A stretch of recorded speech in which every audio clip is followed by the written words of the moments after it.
जय श्री रूप नारायण जी की, जय श्री ठाकुर जी की। समस्त परम भक्तों को मेरा हृदय से नमस्कार। जय श्री ठाकुर जी। सभी प्रिय भक्त जनों व प्रिय साथियों को नमस्कार। आज आपको बताते हुए अत्यंत हर्ष हो रहा है कि मैं भगवान श्री रूप नारायण जी की पुण्य धरा गांव सेवंतरी में आपको पांडवकालीन जो प्राचीनतम ऐतिहासिक मंदिर है, जिसका अपने आप में एक अद्भुत महात्म्य है, वहाँ की विजिट के लिए लेकर आया हूँ। साथ में वहाँ का इतिहास भी आपको बताने जा रहा हूँ। मैं हूँ अशोक कुमार, आपका स्वागत है इस चैनल पर लर्निंग विद अशोक कुमार। सबसे पहले तो मेरी आपसे सभी परम भक्तों से ये हृदय से विनती है कि कृपया आप प्रथम बार इस चैनल पर आए हैं तो इस चैनल को सब्सक्राइब अवश्य कीजिए। आप इस पावन धरा पर यदि और उस पुण्य मंदिर के दर्शन के लाभार्थी बनना चाहते हैं तो मैं आपके लिए यहाँ पर रास्ते का वर्णन करना चाहूँगा कि यदि आप गोमती होकर आते हैं तो चार भुजा जी के दर्शन करते हुए, आप रोकड़िया हनुमान जी के दर्शन करते हुए, यह सब यहाँ पर एक प्रकार से देवनगरी है अपने आप में। तो लक्ष्मण झूला, यहाँ पर राम दरबार है, रामेश्वर महादेव से अब मैं आपको लेकर चलता हूँ श्री रूप नारायण जी के दर्शन कराने, साथ में वहाँ का इतिहास बताने कोशिश करता हूँ कि बहुत अच्छे प्रकार से आपको ऐतिहासिक रूप से वहाँ की जानकारी दे पाऊँ और वहाँ आप शेयर करो और एक बार दर्शन करने अवश्य पधारे। और यहाँ पर जो एक सेवा संगठन बना हुआ है SRS, उसका कार्य बहुत ही शानदार है। सामाजिक सेवा के अंदर हो, प्रभु श्री रूप नारायण जी की सेवा में हो या अन्य क्षेत्र के अंदर, वो अपने आप में एक अलग ही महात्म्य रखते हैं, महत्वपूर्ण स्थान रखते हैं। जब आप यहाँ का फागोत्सव देखोगे, जब आप यहाँ की देव जुलने का फंक्शन या प्रोग्राम देखोगे, आप यह डिटरमाइन नहीं कर पाओगे कि मथुरा वृंदावन में है या सेवंतरी में है। चलिए आइए बढ़ते हैं मंदिर की ओर।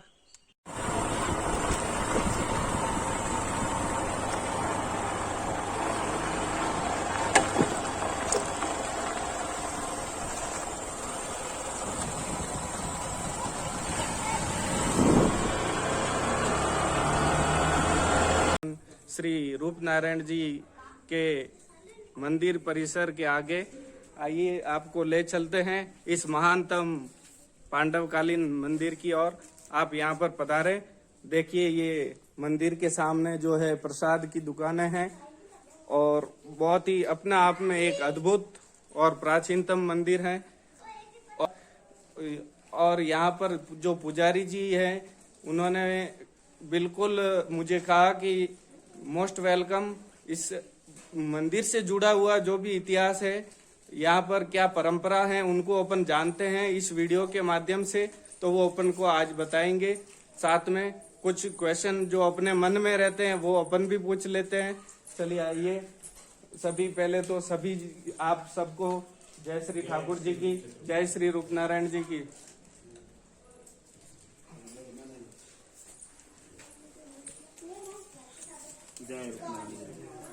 जय रूप नारायण जी की सर। पधारिए, आपका हार्दिक अभिनंदन, स्वागत। बहुत बहुत धन्यवाद आपको। श्री जी की पावन नगरी में आप सभी का हार्दिक अभिनंदन, बहुत बहुत स्वागत। पधारिए, आप भी पधारिए, कभी भी रूपनाथ जी में मंदिर में पधारिए। चलिए। तो चलिए, आपका शुभ नाम पुजारी जी? मेरा शुभ नाम सुभाष चंद्र पंडा जी बोलते हैं। सुभाष पंडा जी के नाम से फेमस है। पुजारी पे भी इनका हमारा एक इंटरव्यू आया था पहले, आधा घंटा का, लगातार 2 दिन आया था। बहुत ही ये तो शानदार सौभाग्य मिला है आपसे वापस मिलने का। ये सौभाग्य ठाकुर जी ने दिया है कि सुभाष जी जो है पंड्या, ये इनसे मेरे को मिलने का मौका मिला और इनका ETV पर भी इंटरव्यू आया हुआ है। अपन चलते हैं मंदिर परिसर के अंदर। इससे पहले मेरे जहन में एक सवाल आता है जो मैं इनसे पूछना चाहूँ कि ऑल इंडिया से या ऑल वर्ल्ड से यदि कोई टूरिस्ट आना चाहे तो यहाँ पर आने के लिए कितने रास्ते हैं, आप कृपया बताइए। जय रूपनारायण जी को। यहाँ श्री रूपनारायण जी मंदिर में आने के लिए गोमती अजमेर की तरफ से अगर आप आते हो तो कितेला चौराहे, गोमती चौराहे से 7 किलोमीटर पहले कितेला चौराहे है, वहाँ से उमरवास होते हुए सेवंतरी लगभग 12 किलोमीटर ही रहता है। ये मेन नेशनल हाईवे नंबर 8 से। और अगर आप इस तरह से आते हो चारबजा जी, गोमती चौराहे होते चारबजा जी होते हुए, तो आपको गोमती चौराहे से 10 किलोमीटर चारबजा जी और चारबजा जी से ये 9 किलोमीटर रूपनारायण जी का मंदिर रहता है। एक रास्ता शॉर्टकट और है जो नीमड़ी गोमती चौराहे जनावद अपने गोमती चौराहे चारबजा रोड पे नीमड़ी चौराहे है, वहां से भी यहाँ आने के लिए रास्ता गोमती से सीधा 10 किलोमीटर ही है। तो सेवंतरी में आने के वैसे तो बहुत से रास्ते हैं, लेकिन मुख्य रास्ते ये 3 ही है। अगर आप देसुरी की तरफ से आते हो तो मानवता का जुड़ा होते हुए आवली बागल और आवली बागल से सीधा सेवंतरी, ये रूपनारायण जी के 3 तरफ से रास्ते हैं। ये सेवंतरी रूपनारायण जी का मंदिर अरावली की पहाड़ियों पर है और यहाँ से मारवाड़ की सीमा जस्ट 1.5-2 किलोमीटर आगे से पाली जिला लग जाता है। ये राजसमंद जिले का लास्ट गांव है। श्री पुजारी जी को मैं ये एक बात ये भी पूछना चाहता हूँ कि हिस्ट्री के अंदर मैंने पढ़ा था कि किसी राजा महाराजा ने प्राचीन काल में यहाँ पर शरण ली थी। क्या आप इस बारे में जानते हैं? तो कृपया उस बारे में थोड़ा सा बताने की कोशिश कीजिए आप। यहाँ पे संग्राम सिंह जी ने यहाँ पे शरण ली थी और उनको वीर विदा राठौड़ जिन्होंने यहाँ पे रक्षा की थी उनकी, चित्तौड़ के महाराजा थे, 4 भाई थे, 3 भाई आपस में लड़ पड़े और 1 भाई यहाँ तक पहुँच गया। यहाँ से फिर वीर विदा राठौड़ परिवार ने उनको शरण दी थी, जिनकी आज भी मंदिर के अंदर सत्य है, जिनका शिलालेख और तारीख मिति वगैरह सब लिखी हुई है। जो सत्यों के नाम से मंदिर के अंदर ही मंदिर है, वो आपको मैं अभी बताऊंगा। इसके बाद उदयपुर दरबार उदय सिंह जी को भी यहाँ पर केसव में दर्शन हुए थे, उसके बारे में भी विस्तृत विवरण मंदिर के अंदर आपको बताऊंगा। चलिए, बहुत ही अद्भुत जानकारी इन्होंने दी, सटीक जानकारी दी, इसलिए हम इनके आभारी हैं। हमारा YouTube channel learning with Ashok वो भी आभारी है। और मैं क्या कहूँ कि भगवान प्रभु श्री रूप नारायण जी का हर भक्त भगवान की कृपा के आगे नतमस्तक हैं और हम सब उनके आभारी हैं। उनकी कृपा जिनको मिल जाए, उनकी कृपा जिसके ऊपर हो जाए, वो तो वैसे ही फलीभूत है। आइए आगे बढ़ते हैं और मंदिर के परिसर के अंदर जाते हैं। प्रभु श्री रूप नारायण जी के दर्शन करने के लिए मेरा मन भी आतुर हो उठा है। तो अपन मंदिर परिसर के अंदर जाते हैं और वहां जाकर और आपको इस बारे में जानकारी उपलब्ध करवाते हैं। तो प्रिय भक्तजनों व प्रिय साथियों, ये आप जो कैमरे में अभी देख पा रहे हैं, यह मुख्य मंदिर का शिखर है। और अब मैं आपको जो ये शिखर बता रहा हूँ वो श्री ब्रह्मा जी का शिखर है, ब्रह्मा मंदिर का शिखर है। ये देखिए प्रिय भक्तजनों, प्रभु श्री रूप नारायण जी, श्री ठाकुर जी जो है, उनके आज के अद्भुत दर्शन, ये आप लाइव दर्शन देखिए। इनके चरणों में ही सब कुछ रमा है, इनके चरणों की रजकण से ही हम सब पले पोसे हैं, बड़े हुए हैं। इनका जो पल पल इनकी कृपा बनी रहे, हम सब इनके चरणों में हमेशा नतमस्तक हैं।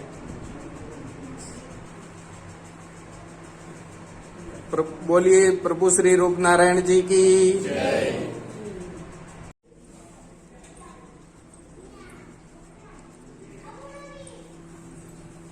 ये श्री रूपनारायण जी भगवान के दर्शन है। यहाँ से दर्शन करते हुए तो पुजारी गण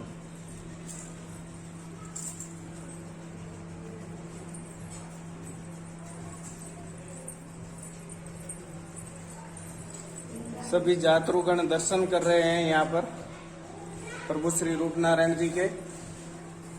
आइए आगे बढ़ते हैं अपन। ये श्री रूपनारायण जी भगवान का मंदिर है।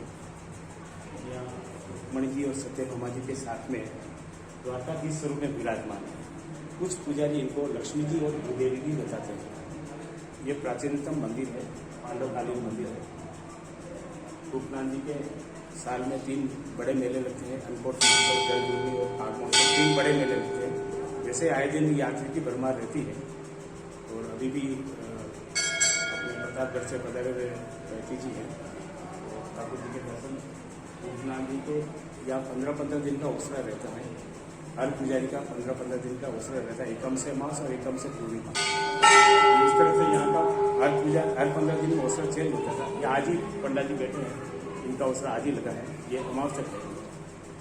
ठाकुर जी के पास में गजानंद जी महाराज हैं, इनके पास में कृष्ण भगवान है, इनके पास में कृष्ण भगवान है, और इस तरफ लड्डू गोपाल जी जो अभी यात्री लेके आए वो भी बैठे हैं, और इस तरफ अंदर ठाकुर जी का छोटा स्वरूप जिनको हम अन्नपूर्णा जी बोलते हैं, जबकि अन्नपूर्णा जी माँ पार्वती जी का नाम होता है, लेकिन यहाँ पे अन्नकूट के ढेर के ऊपर बैठने के कारण इनका कालांतर में नाम अन्नपूर्णा जी हो गया। बोलते बोलते देसी भाषा में अन्नपूर्णा जी हो गए। ये ठाकुर जी श्री रूप चतुर्भुज के नाम से प्रसिद्ध है। इनका भक्तमाल में भी उल्लेख मिलता है। गीता प्रेस गोरखपुर की भक्त चरितांक में इनका उल्लेख है, इनमें इनका नाम श्री रूप चतुर्भुज नाथ बताया है। गीता नाबाजीकृत भक्तमाल में भी इनका नाम रूप चतुर्भुज नाथ ही बताया है। दाढ़ी के केसों के दर्शन देने के कारण इनका नाम रूप नारायण जी बाद में हुआ है, जबकि ओरिजिनल नाम इनका श्री रूप चतुर्भुज नाथ है। ये चारभुजा जी के बड़े भाई नहीं होकर के ये जब राजा बने तब का यह स्वरूप है। चारभुजा जी में जो स्वरूप है वो बाल स्वरूप है, कृष्ण भगवान का बताते हैं। ये जब राजा बने उसके बाद का स्वरूप इसलिए बोलते हैं कि छोटा स्वरूप हो, ये बड़ा स्वरूप है। दोनों भाई नहीं है, यहाँ परिवार सहित विराजमान है। रुक्मणी जी सत्यभामा जी के साथ यहाँ विराजमान है। कुछ पुजारी यहाँ पे इनको लक्ष्मी जी और भूदेवी भी बताते हैं। बहुत ही एक अद्भुत और रोचक जानकारी मिली कि यहाँ पर एक तो जो सेवा करने वाले जिनको मौका मिलता है, सौभाग्य मिलता है, जो पुजारी पंडित जी है उनको, तो उनके बारे में इन्होंने एक चीज बताई कि एकम से अमावस और वापिस एकम से पूर्णिमा वहां तक 15-15 दिन का इनका अवसर चलता है, यानी कि वो 15 दिन तक इनके चरणों में सेवार्थ रहेंगे और पूजा पाठ करते हैं, भगवान को याद करते हैं। इनका जैसी भी इनकी परंपरा है इनको ध्याते हैं। एक तो ये बात सुनने में मिली, प्लस कई सारी चीज अपन नजदीक से देखते हैं तो ही पता चलता है। तो एक बात ये भी जानने को मिली कि भगवान श्री चारभुजा नाथ के बड़े भाई नहीं होकर भगवान श्री चारभुजा नाथ जी जब बड़े हुए तो राजा के रूप में उन्होंने जब दाढ़ी सहित दर्शन दिए, और तब इससे इन्हें पहले तो ये भगवान श्री रूप चतुर्भुज नाथ से प्रसिद्ध थे, जाने जाते थे, और बाद में इन्हें भगवान श्री रूप नारायण जी के नाम से अब जाना जाता है। तो यह बात बिल्कुल सुधार योग्य है, और आप सभी भक्तजनों को भी मैं ये बताना चाहूंगा जो मेरा वीडियो ऑल ओवर इंडिया में देख रहे हैं, आप सभी को इस बात से जानकारी और मिली और आप वाकिफ हुए। प्रभु के चरणों में मेरा बारंबार नमस्कार। जय हो प्रभु श्री रूप नारायण जी की। अब अपन अगले प्लेस की ओर बढ़ते हैं। प्लेस यानी इसी मंदिर के अंदर जहाँ पर कुछ अलग जानकारी अपन को सीखने को, देखने को और समझने को मिले, और हमारा ये जो जन्म है उससे अपन पुण्यार्थ प्राप्त कर सके। आइए आगे बढ़ते हैं।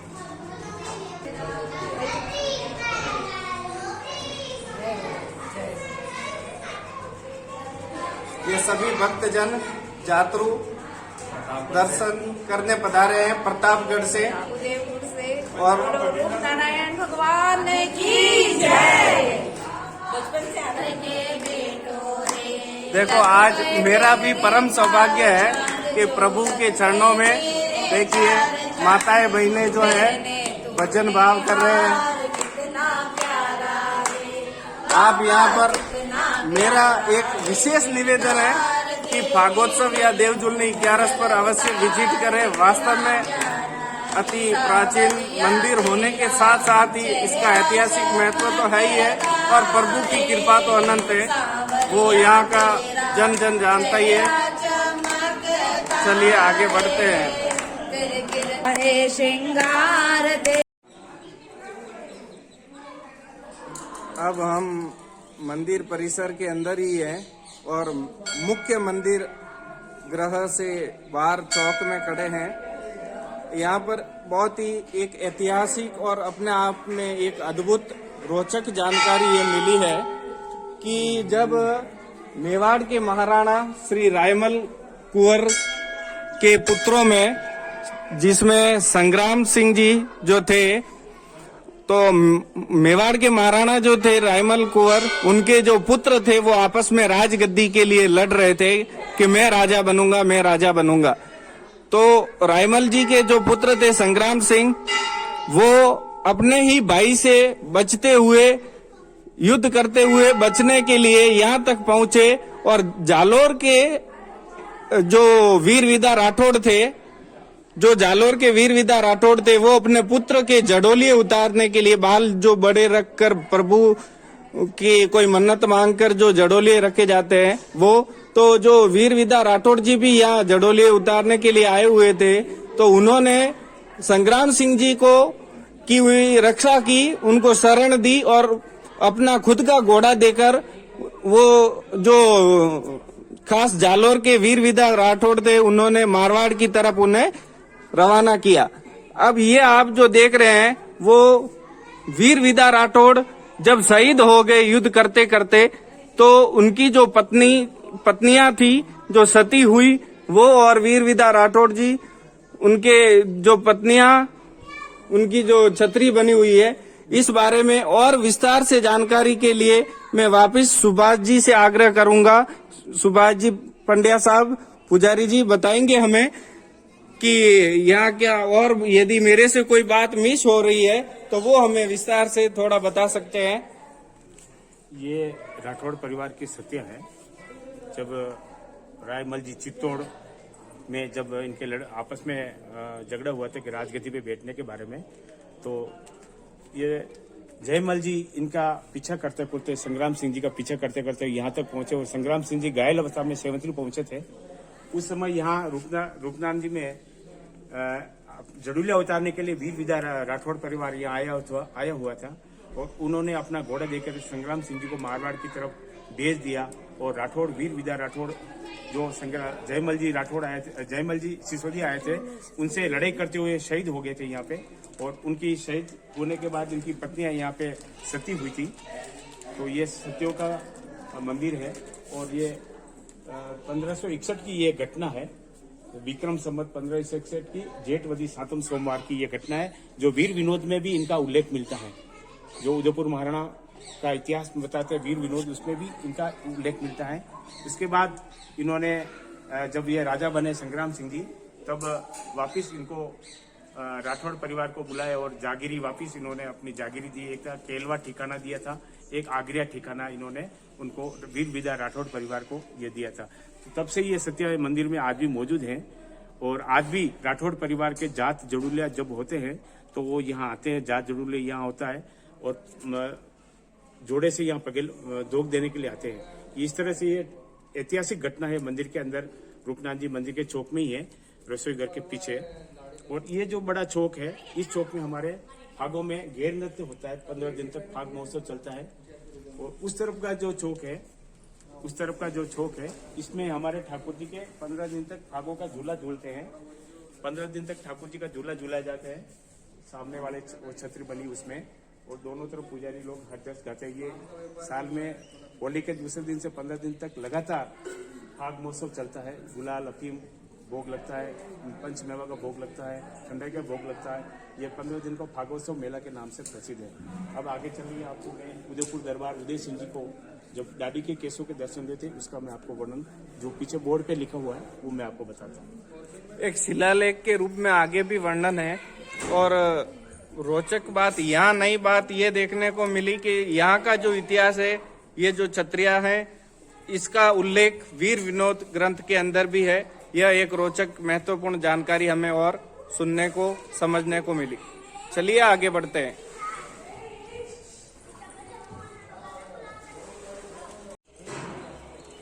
ये देखिए, देवाजी पंडा जी को जो दादी के केसों के दर्शन हुए थे, उसके बारे में यहाँ पे ये वर्णन लिखा हुआ है। और ये चंद्राननम चतुर्बाहम सिंह वक्षांकितम वक्षसम रुक्मणी सत्यभावनाभ्याम सहितम श्री कृष्ण आश्रय।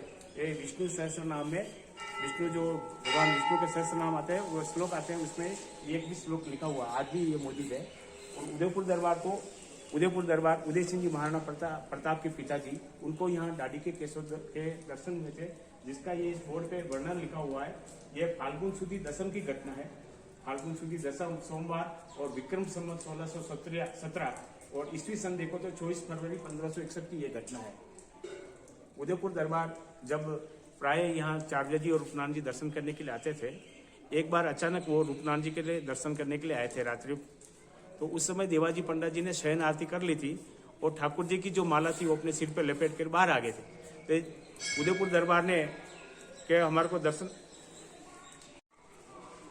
एक बार अचानक उदयपुर दरबार सेवंतरी और चारजा जी जब दर्शन करने के लिए आते थे, एक बार अचानक सेवंतरी में पधारे थे। शाम को शयन आरती के समय वो पधारे, शयन आरती हो चुकी थी। देवाजी पंडा जी ने भगवान की माला अपने सिर पे लपेट करके बाहर आ गए और दरवाजा मंगल हो चुका था। तब उदयपुर दरबार ने कहा हमारे को दर्शन करना है, और उन्होंने बोला कि अभी तो पट मंगल हो गए और आपको सुबह दर्शन होंगे। तो उस समय नजराना के रूप में उन्होंने अपने सिर पे लपेटी हुई माला उदयपुर दरबार को दी थी। और उदयपुर दरबार के साथ में 16 उमरा साथ में चलते थे, कोठारे राव जी वगैरह। तो वो माला दरबार ने नमस्कार करके कोठारे राव जी को दे दी। कोठारे राव जी ने उसमें नमस्कार करके देखा तो एक सफेद बाल था। तो उनके मुंह से निकल गया कि हजूर के सफेदी आ गई क्या। तो पंडा जी के पंच कैसी थी, तो पंडा जी के मुंह से निकल के हाँ हुक्म आ गई। तो उन्होंने बोला हमको दर्शन करना है। तब पंडा जी को मालूम हुआ कि ये तो मेरे लिए नहीं बोले, हजूर के लिए बोले हैं। तो उन्होंने बोला आप सुबह पधारना। ऐसा करके वो तो यहाँ से वापिस रवानगी हो गई। तब सुबह रात भर ठाकुर जी की बहुत विनती की कि पत्थर की मूर्ति को कैसे आएंगे और सुबह दर्शन कैसे करेंगे। तो बहुत विनती की ठाकुर जी की। और फिर उन्होंने समझा कि मेरे मुंह से निकल गया कि अपने झूठ बोले हैं, तो उदयपुर दरबार महाराणा है, वो कुछ भी सजा दे सकते हैं। इससे बढ़िया तो उन्होंने अपने परिवार को अफीम घोट करके पिलाई और रसोई घर में बंद कर दिया और आप स्वयं भगवान की कटार लेकर मरने को हुए। तब भगवान ने उनको दर्शन दिए और हाथ पकड़ के पूछा देवाजी पंडा जी मरते क्यों हो, कि मैं मरूं तो नहीं मरूं तो क्या करूँ था। मेरे मुंह से निकल गया कि आपके सफेद दाढ़ी के केसों के दर्शन है और वो सुबह दर्शन नहीं पाएंगे, नहीं दर्शन नहीं करेंगे तो वो आप मेरे को सजा मिलेगी, इसलिए मैं आपकी कटार लेकर मरने को हो रहा हूँ। तब भगवान ने उनको आशीर्वाद दिया और उन्होंने बोला कि आप मरो मत पंडा जी, जो भी बोले हाँ बोलना, ना मत बोलना। इस तरह से सुबह रात बीत गई। सुबह उन्होंने श्रृंगार किया और पूरा मंदिर खचाखच भर गया। उदयपुर दरबार वगैरह सब जन दर्शन करने आए, सबको बढ़िया दर्शन हो रहे थे दाढ़ी के केसों के। तो तरह तरह से बातें होने लगी। उन्होंने बोला कि ठाकुर जी के सफेद केस के पंडा जी ने बहुत अच्छी कारीगरी की है। तो ठाकुर जी के क्या सफेद केस अपने गर्म पानी से स्नान होता है क्या। तब उदयपुर दरबार ने और कोठारे राव जी ने बोला कि गर्म पानी से स्नान होता है कि देवाजी पंडा जी ने बोला जी हजूर होता है। तो गर्म पानी से स्नान करवाया तो बाल चमके, फिर भी उनको विश्वास नहीं हुआ। तो उन्होंने बोला अपने कंघी से बाल सवारते ऐसा ठाकुर जी के भी सवरते जी हुक्म। तो कहा कंघी से बाल सवारते एक एक गज केस बढ़े, फिर भी विश्वास नहीं। तो बोला अपने ठाकुर जी का अपना बाल ऐसे तोड़ते ठाकुर जी के ऐसे निकलते हैं क्या। तो उनके मुंह से निकला जी हजूर।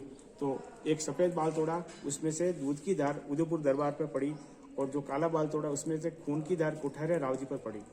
दोनों 3 पैर अच्छे पड़े रहे मंदिर के अंदर। जब वापिस स्वस्थ हुए तब उन्होंने भगवान से भी क्षमा याचना मांगी और देवाजी पंडा जी से क्षमा याचना मांगी। उसके बाद से आज भी ये किंवदंती है कि उदयपुर दरबार उदय सिंह जी गादी पे बैठने के बाद आपके परिवार से यहाँ दर्शन करने के लिए कोई नहीं आएगा। आज भी अरविंद सिंह जी है, महेंद्र सिंह जी गादीपति है, वो यहाँ दर्शन करने के लिए आज भी नहीं पधारते हैं। और उनके कुंवर साहब है लक्ष्मराज जी, विश्वराज जी सिंह जी, ये आज भी कुंवर पद है तब तक आ सकते हैं। और कोठारे राव जी परिवार में, उनके परिवार में ये यहाँ मंदिर में किंवदंती है कि आपके परिवार में लूला लंगड़ा काना ऐसे कुछ न कुछ कमी चलती रहेगी। ये आज भी मौखिक घटना नहीं है, इसका भक्तमाल में भी उल्लेख है और नाभाजीकृत भक्तमाल में भी इनका उल्लेख मिलता है और भक्त चरितांक में भी उनका उल्लेख है। इस तरह से ये देवाजी पंडा जी जो भक्त हुए थे जिनका भक्तमाल में भी उल्लेख मिलता है और हम देवाजी पंडा जी की वंशज हैं। और आज भी देवाजी पंडा जी मंदिर के सामने ठाकुर जी बिल्कुल सामने विराजमान है, सदैव चरणों में विराजमान है। ये इस तरह से ये देवाजी पंडा जी की वर्णन है। उदयपुर दरबार को कैसों के दर्शन हुए उसके बारे में जो बोर्ड पे पूरा लिखा हुआ है। तो यहाँ पर एक अपन को नई बात ये सीखने को मिली कि मुख्य जो पुजारी थे देवाजी पंडा, पहले तो उनको भी उनके चरणों में भी मैं शीश नवाता हूँ। और उसके बाद में यह जानने को मिला कि जो यहाँ पर सभी पंडित जी है, जो सभी पुजारी है, वो सब उनके ही वंशज है। जिनका अवसर आता है पूजा पाठ के लिए वो अलग अलग आगे जाकर जैसे अपने हिंदू धर्म में परंपरा है, एक दादा के 2 बेटे, फिर उनके बेटे, और घर भले ही अलग अलग हो जाए लेकिन पूजा पाठ क्रम से जैसे बारी आती है वैसे होता है। लेकिन मुख्य बात यह है कि सभी वंशज देवाजी पंडा जी के ही है। तो मैं एक बार श्री देवाजी पंडा जी की जय बुलवाना चाहता हूँ। बोलिए श्री देवाजी पंडा जी की जय। अब मैं आपको बताता हूं कि इस बारे में शिलालेख के ऊपर क्या लिखा हुआ है। उस पर यदि आप पढ़ना चाहें तो स्क्रीनशॉट भी ले सकते हैं और उस पर आप नजर मारिए और पढ़िए एक बार।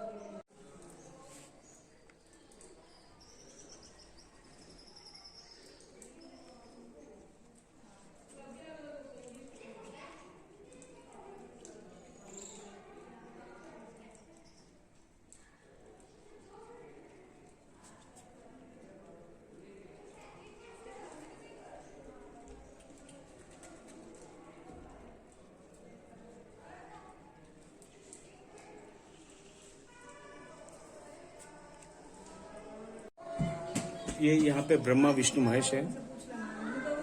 ब्रह्मा विष्णु महेश ये तीनों भगवान की सदैव स्तुति करते हैं। यहाँ पे स्वयं द्वारकाधीश स्वरूप में विराजमान, इसलिए ये सामने ब्रह्मा विष्णु महेश है। ये भी मंदिर पांडवकालीन मंदिर है। मंदिर परिसर के अंदर यह भी एक मंदिर ही है। परमपिता परमेश्वर श्री प्रभु श्री राम के अनन्य भक्त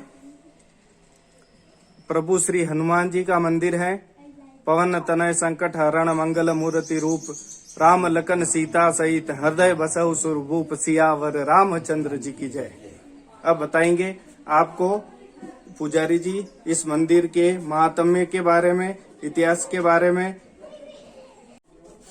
ये बालाजी का मंदिर है। ये भी मंदिर जब रूपनाथ जी के मंदिर की स्थापना हुई तब से ये बालाजी का मंदिर है। और ये आशीर्वाद, मेन बात ये कि ये यहाँ आशीर्वाद मुद्रा में है।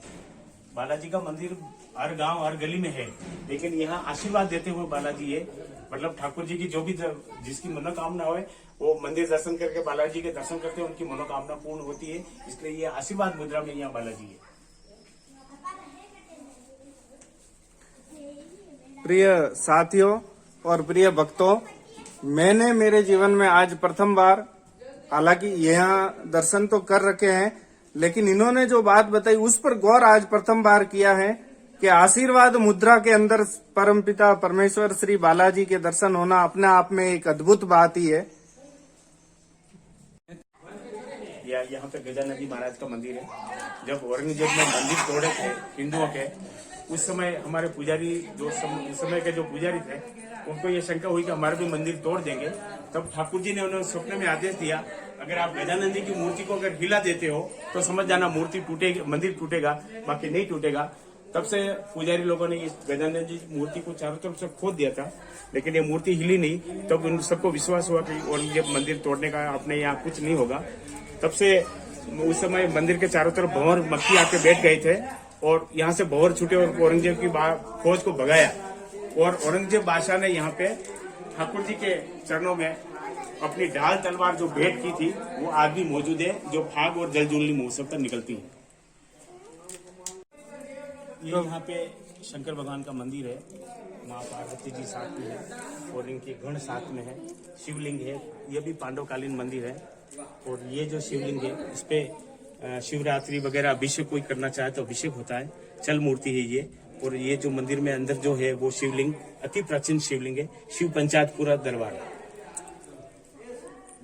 तो प्रिय साथियों, यहाँ पर अपन को यह जानने को मिला कि यहाँ पर एक जो शिवलिंग है, भगवान शिव जी की प्रतिमा कहे या शिवलिंग कहे, उनका प्रतिनिधित्व, वो एक तो है छल, जो जिसको पूजा के लिए इधर उधर किया जा सके और वहां से अभिषेक किया जा सके। और एक अति प्राचीनतम शिवलिंग है जिसे मैं आपको एक बार पुनः क्लिप में दर्शन अभी आगे करा रहा हूँ। और सामने ही जो बैठे हैं वो माँ पार्वता है और ये संपूर्ण शिव दरबार है। और ये जो पास में आपको दिखाई दे रहे होंगे वो गण परिवार भी है, यानी ये संपूर्ण शिव परिवार है। मैं आपको उस प्राचीनतम शिवलिंग के दर्शन करवाता हूँ।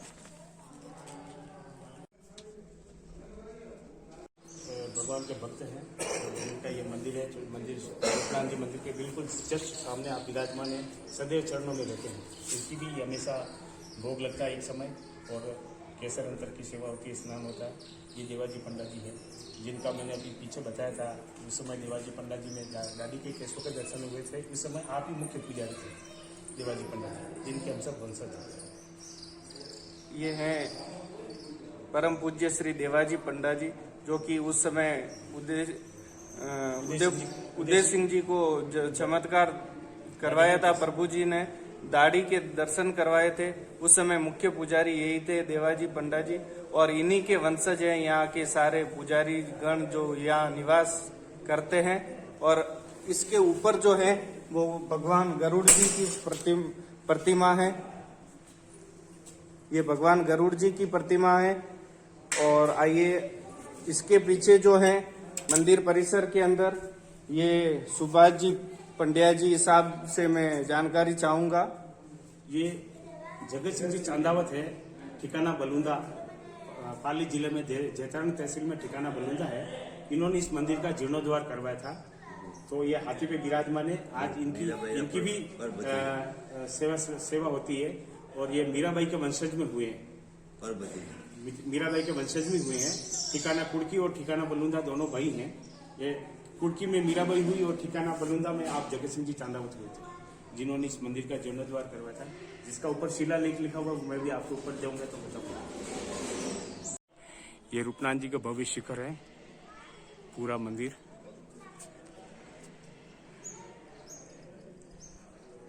बहुत ही भव्य मंदिर है श्री रूपनाथ जी का।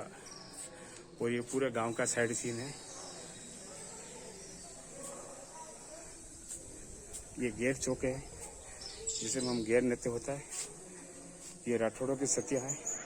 ये पास में रसोई घर है भगवान का, जहाँ भोग बनता है। और ये छतरी, यहाँ पे फागों में 15 दिन तक झूला झूलते हैं। ये पीछे जैन मंदिर है। ये पूरे गांव का साइड सीन है, देखिए आप।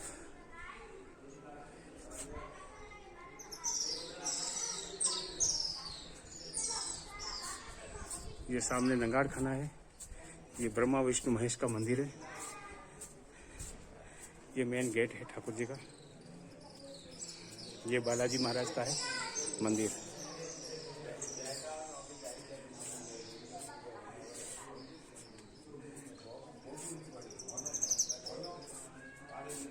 पूरे गांव का साइड सीन है। यहाँ पे पुजारी समाज के लगभग 200 घर हैं। 100-150 घर जैन समाज के हैं।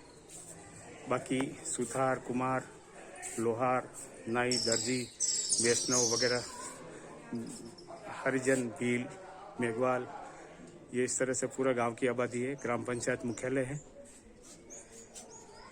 ठाकुर जी का नज मंदिर, शिखर बंद, पूरा छतरी बनी हुई है ऊपर। और ये यहाँ पे शिलालेख लिखा हुआ मैं आपको बताता हूँ। ये ठाकुर जी का छतरी श्रृंगार है। और ये पांडवकालीन मंदिर है। मेन मंदिर ये है ठाकुर जी का, जो शिखर बंद मंदिर है। ये पांडवकालीन मंदिर है। ये मंदिर पांडवकालीन है। और ये यहाँ पे शिलालेख लिखा हुआ है 1019।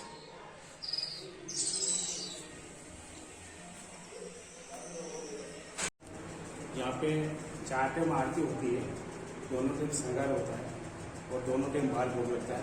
सुबह दर्शन खुल जाते हैं लगभग 5 बजे। 5 से लेकर 6:30 बजे तक मंगला के दर्शन रहते हैं। और उसके बाद श्रृंगार होता है। वापिस दर्शन करीबन 9 बजे के लगभग खुल जाते हैं, जो दिन भर खुले रहते हैं। 10, सवा 10, 10:30 के आसपास राजभोग आरती होती है। उसके बाद भोग लगता है और दिन भर दर्शन खुले होते हैं। वापिस संध्या आरती होती है साय को लगभग इस समय 7 बजे के आसपास। एवं उसके बाद वापिस 1-1.5 घंटा दर्शन बंद रहते हैं और फिर से श्रृंगार होता है। और रात को दूध भोग और चावल का भोग लगता है। और शयन आरती रात को 10 बजे होती है। इस तरह से ये मंदिर का पूरा दिन का वृतांत है, जो सभी नियम यहाँ के सभी पुजारी को मान्य है। और यहाँ पे 4 टाइम आरती, दोनों टाइम बाल भोग, दोनों टाइम श्रृंगार। अगर यात्री अपनी तरफ से भोग लगाता है तो पुजारी का भोग माफ रहता है। अगर यात्री की तरफ से कोई भोग की सेवा नहीं होती तो पुजारी को अपने स्वयं के खर्च से भोग लगाना ही लगाना है। इस तरह दोनों के बाल भोग लगता ही है और वो प्रसाद पाठ पे वितरण होता है। जो कोई भी आओ सबको प्रसाद वितरण होता है। इस तरह से ये यहाँ का पूरा दिन भर का वृतांत है और दिन भर दर्शन पूरे होते हैं।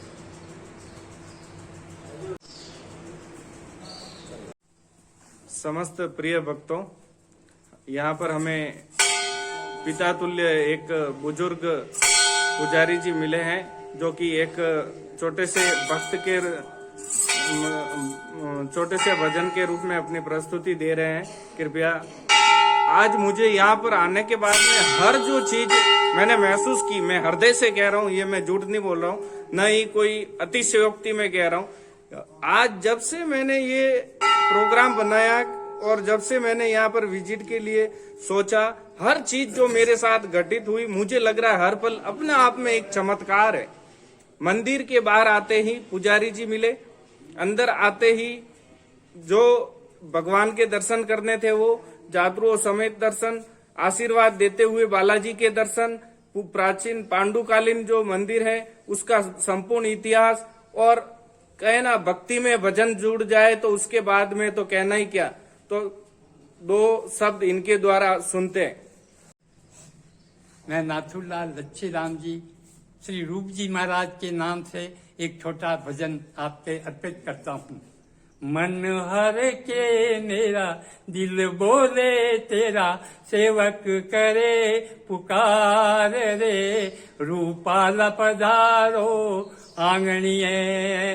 मन हर के मेरा दिल बोले तेरा, सेवक करे पुकार रे, रूपाला पधारो आंगणिये। देवा देवा पंडारो राख्यो रे वचन, देकर के सोके दर्शन हो, देकर के सोके दर्शन।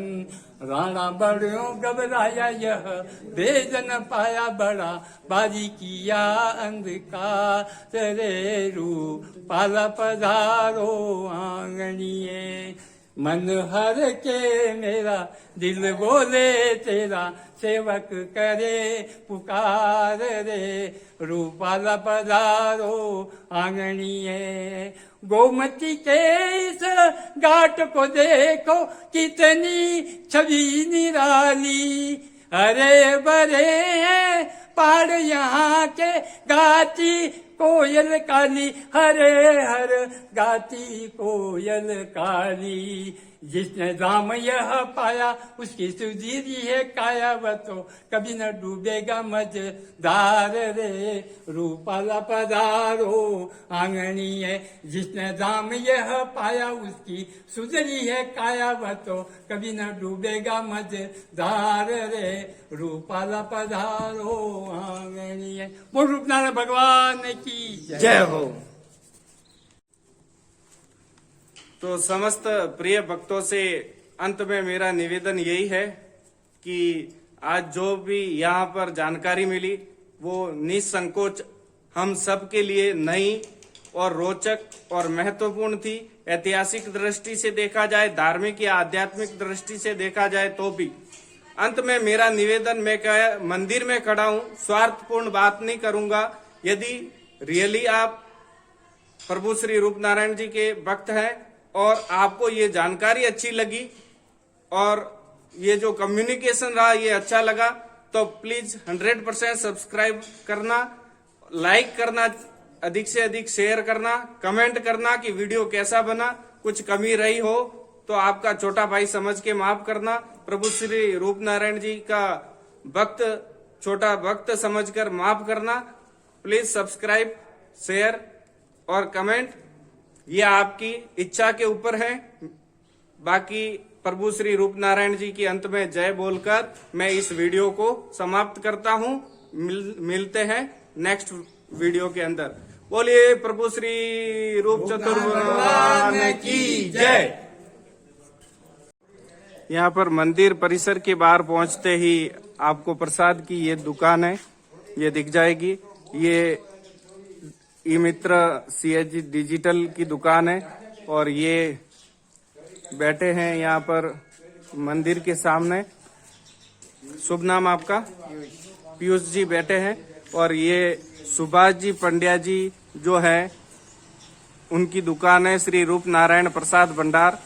आप यहाँ पर पधारे, बिल्कुल इनसे मिलना। बहुत ही इस यहाँ के बारे में बहुत कुछ जानकारी रखते हैं और बहुत अच्छे पर्सन है सुभाष जी पंड्या। और ये उनकी दुकान है। इस बीच में आगे श्रीमान शंकर जी टेलर साहब है और ये और आगे प्रसाद की दुकान है। ये रास्ता भी आगे वापस जाने के लिए है। और बाकी ये मंदिर परिसर का मुख्य द्वार है और इधर गांव के अंदर विभिन्न निकलने वाली गलियां हैं। Thank you so much.